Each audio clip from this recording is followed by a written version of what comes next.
Hey, it's Litman J Games on Twitter, and today I'm going to teach you how to play Maquis by Sideroom Games. First, you set up the game board and take 3 of your resistance workers and put them in the safe house, and put 2 reserve next to the cafe. Next, you put resource tokens, which may help you throughout the game, and spare rooms, which may enter the board later. You have tracking cubes you need to place, including a round marker here, a marker for morale here, and one for soldiers here. Place these marking cubes near the board so in case you need to put something down to show what you've done and you don't forget. There's also a card to help you with the iconography. You have patrol people that will try to capture you in the game, and later military, which are even harder to evade.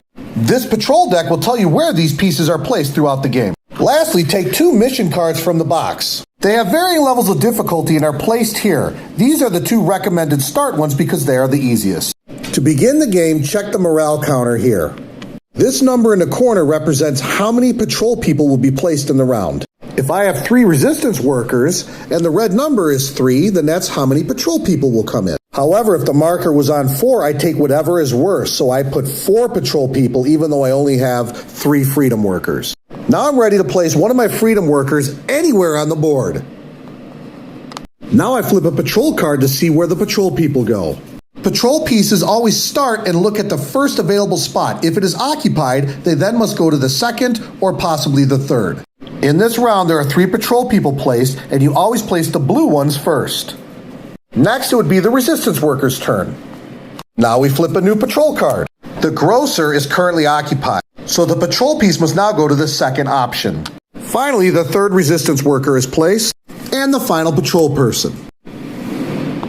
Now the resistance workers resolve their spaces in any order that they wish, as long as they can make it back to the safe house and not be blocked away. So in this case, they could take a food, turn in a food or medical supply for money and -1 morale, and here take a newspaper, which is used for some missions, or do an airdrop. Airdrops happen on any empty field space. You may airdrop 1 weapon, 1 money, or 3 food to be picked up later. If a resistance worker cannot make it safely back to the safe house, they are removed from play unless they have a weapon to use. The resistance worker could go here and use their weapon to kill the patrol person and then make it back safely.